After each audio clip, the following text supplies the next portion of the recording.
Hey, what's up, YouTube family? It's your friend from the Big O N, your favorite black guy from Nebraska. And yes, there are plenty of black people here in Nebraska.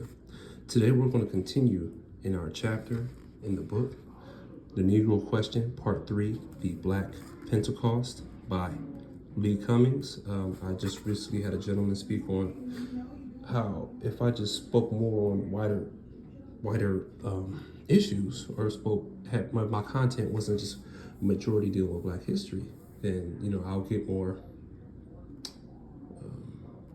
My videos will reach a wider audience. Now, I just recently had two of my videos go somewhat viral for my channel, and it wasn't in dealing with any white topics. It was dealing with Black history, or lost, forgotten, or erased Black history. So that's what I specialize in, guys. I'm not the type of person where I feel like my history or the research I do is more important than anybody else's history, or I'm just really just digging on race. I'm not that person. I specialize. I have a lot of information that in regards to history that has not been taught yet, that has to do with us, and I specialize with that because of the books that I have and the information that I'm able to get. I just know what I'm good at. So this is what I'm good at. So it's nothing wrong with having, following multiple channels that are specialized in multiple topics. There's nothing wrong with that. So I'm not in any way saying that our history or what we got going is better than anybody else. I'm not saying that. I would never say that, because that's very, closed-minded, and I don't want anybody to think that way of me. So if you find another channel that speaks on other topics that you like, please be my guest. So not to get off into a huge tangent, but let's go ahead and get into the information. So the last time we talked about this coin, the coin of captivity of Judea, when Israel was in bondage. So we're going to head and continue on that on this chapter. So Judea continued. Vespasian Caesar, commemorative coin of the destruction of Jerusalem in 70 AD.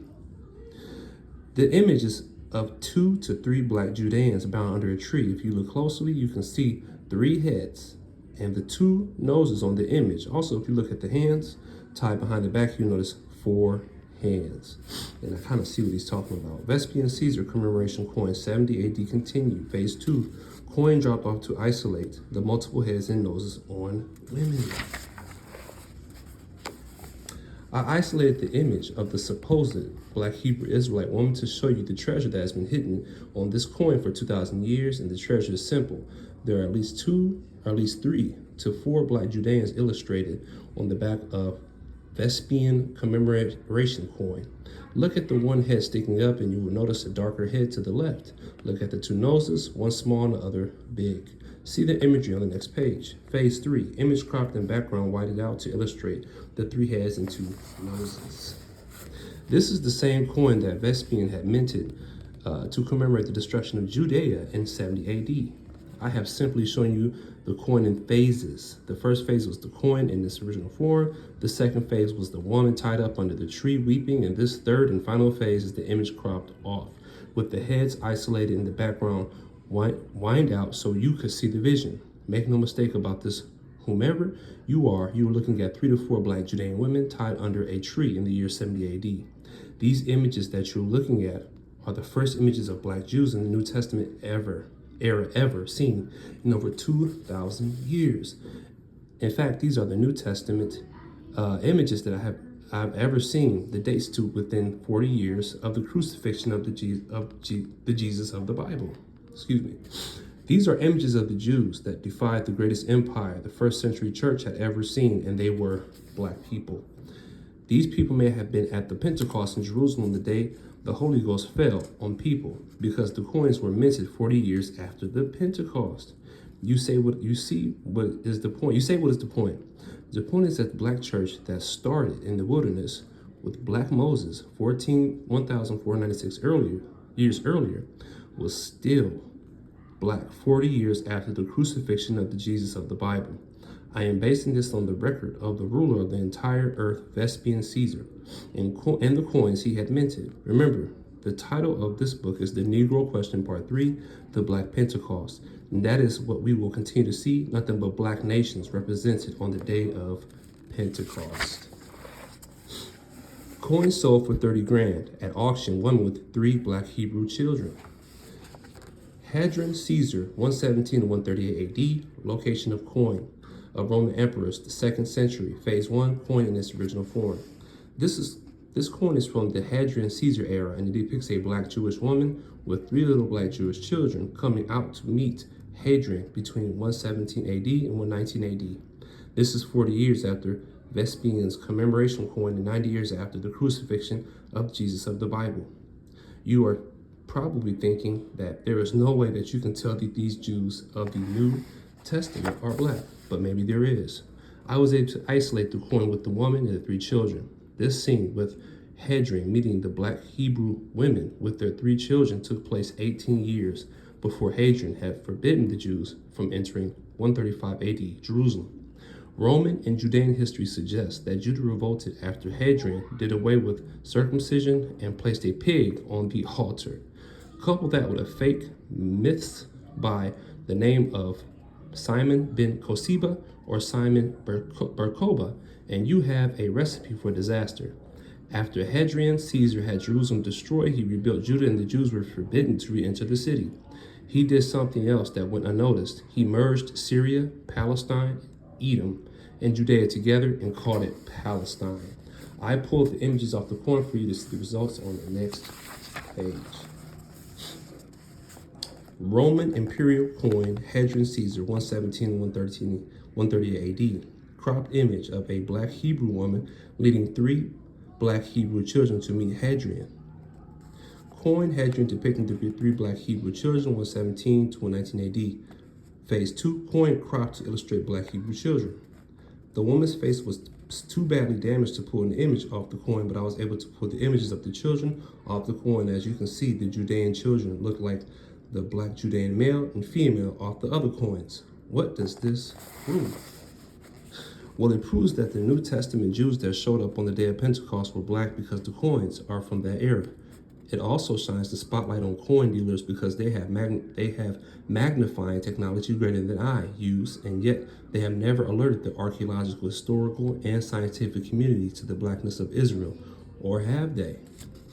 Cropped and whited out version. Hadrian Caesar commemorative coin, captured Judea image cropped and background whited out. 117 to 138 AD black Hebrew children. Coin cropped out and background whited out to emphasize the second Hebrew girl on the face of the Hebrew boy. I started off with the coin in its original state because to tamper with the image is to kill the authenticity of the ancient artifact. You don't want to give the enemies of the truth any ammunition.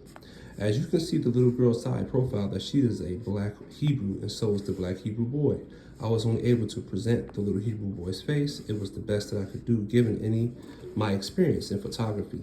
These are the facts as the eyewitnesses described the Jews in the year 70 AD and the year 117 AD.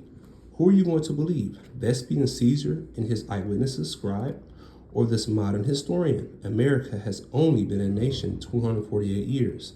Her educational system has only been intact 168 years, and she only began to teach black history in her school systems in the early 1970s.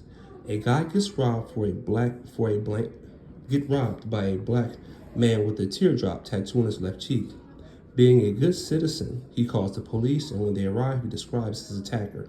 When he gets finished describing his attacker, the policeman tells him that he wasn't robbed by the black teardrop robber, but that he was robbed by a tall white man with a scraggly beard. Now, the eyewitness victim was there, and he described the person that robbed him, but the policeman told him that he didn't know what he had seen. I'm using this example for a reason, because this is what the modern historian is trying to tell us about the ancient Egyptian, Syrian, and Roman concerning their description of the original Jews of the Bible. This is the mind game that they're trying to run on the American public at large, black and white. Who are you going to believe? The guy at the scene, ancient Egyptian, Assyrian, Syrian, and Roman, or Johnny come lately, American? If I add 1496 BC to 117 AD, I arrive at 1503. These are the amount of years from Moses to Hadrian Caesar, and the church is still black. Egyptian images of Jews and Hebrews. Image taken from Saqqara Pyramid. This image was taken off the wall of a cave at the Saqqara Pyramid in Djoser, Egypt. And as you can see, the ancient Egyptians depicted the Jews as black people with woolly hair. I want to emphasize that these Egyptians were eyewitnesses to what a Jew looked like. They were their captives. Now, the advocates of the Hyksos say that these aren't images of the Jews of the Bible, but they forgot to read this document that the Semite is holding in his hands, and it reads, "These are the Ammo." Interpreted, these are the people of God. The Assyrian images of the Hebrew or Judah, black obelisk location, British Museum, London. The image of the Jew Hebrew can be found at the British Museum in Shalmaneser's black obelisk depicting these black Judean princes bringing tribute to the Assyrian king. I have given you evidence with these from 3 eyewitnesses that say the ancient Jews, Hebrews, are a black race of people. Who are you going to believe? Will you continue to believe this modern historian who has no evidence but that of his pen, or will you believe the evidence that comes to us from antiquity? Now that you have seen the evidence concerning the Judeans that appeared in Jerusalem on the day of Pentecost, let's deal with the obvious. The apostle, being Jews, Hebrews themselves were also black. The apostle John tried to tell you that in Revelation 1:9-13, when he said Jesus has hair like lamb's wool and feet as if it had been burned in a furnace. The Jews, right down to Jesus, is black. Why the Europeans wish to depict this nation as white is a mystery to me. I had to keep beating a dead horse, but the Assyrians were eyewitnesses to what a Jew looked like. They invaded, fought, and enslaved the Jews. We're going to do one more page, and then we're going to go ahead and stop it right here because I don't want to lose you guys' attention. Cappadocia. I'm about to whip it. I'm butchering this, y'all. Cappadocian. Okay, I know I probably pronounced wrong, but hey, I'm trying, y'all. Location of artifact: Behistun village in modern Iran. You may not believe that this, but a Cappadocian is nothing but an ancient Iranian. The location of this people was in ancient Iran. This image was taken from a Behistun, a village near ancient Babylon. This village connected Babylon and Media. The engraving is 100 meters off the ground. As you can see, the Cappadocian people were depicted as black people. These images represent what I call the eyewitnesses period. Why? Because someone who was there saw this Cappadocian when he came to pay tribute to Darius the Mede, and this is his record. The people in Iran today are not the ancient people of that land. The white people all over the Middle East are left over the Ottoman Turk Empire. Genetically, they are white people, or what we call Europeans. This is potentially what a Cappadocian Jew looked like as he arrived in Jerusalem on the day of Pentecost. The entire world came down to Jerusalem to keep the feast of the Lord and his high Sabbath day 50 days after Jesus died on the cross. This was strange behavior for a church. If the Sabbath had been done away with, if anybody should have known, it should have been Peter. And given the Creator's wisdom, if Peter was stupid, he never would have left him in charge. These are the questions that our modern preacher avoids, as if he is being introduced to the Ebola virus. He will attempt to make you think that these questions have nothing to do with salvation because he doesn't know the answer. Show up at your church's Bible study because this is the forum for asking questions.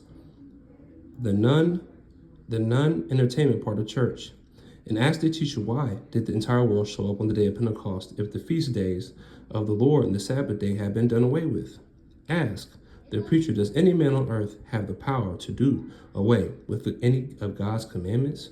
Do your own research into the history of the church, and you'll be amazed at the images that have occurred, and that the bulk of these changes took place after the apostles died. Let's have my ramblings and continue. Let's leave my ramblings and continue with the book. All right, I lied.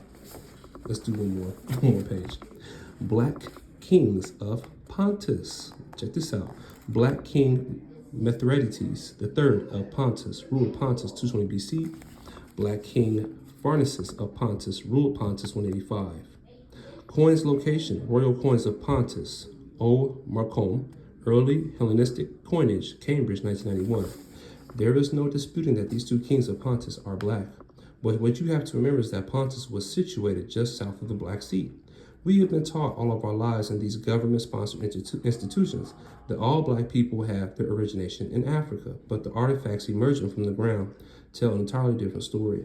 The artifacts emerging from the ground tell a story of black rulership worldwide, even in Europe. Think about it for a moment. The whites control the world military, and they control the system of education. They decide what truth is and what is a lie. The Europeans have decided that it is in their best interest to keep blacks in dark concerning their glorious past, to actually teach in their school systems the blacks only civilized Africa, thereby robbing you of the fact that you once ruled the four corners of the world. The purpose of showing you the black nations represented at Pentecost is to illustrate to you the fact that blacks were the kings and royalty worldwide for thousands of years. Yes, God did scatter Israel into the four winds, but in every wind he scattered him. He made him to wear the crown. These are the facts that they emerged from the ground, ladies and gentlemen. King Pontus Pharnaces III, 200 BC to 169 BC. Location of coin, Asia Minor Coins Photo Gallery. Numismatic Fine Arts, W. Waller Collection. This black king, Pharnaces, king of Pontus in 200 BC, was undoubtedly a black king. When you see the History Channel or see his image in his book, he is depicted as a white Asian king. Why is this book so important? Because for one, it is proven that all blacks didn't come from Africa. And secondly, there was a time when the Negro ruled the four corners of the earth. So we're going to stop here. I didn't mean for this video to get so long, but if you are still here with me, God bless you. I thank you for still being here, because I know these videos can get long and it can be hard to just keep your attention or devote your attention if you're not constantly being engaged and or enjoying what you're listening to, or you're seeing, or you're reading. So if you're still here, I appreciate you still being here.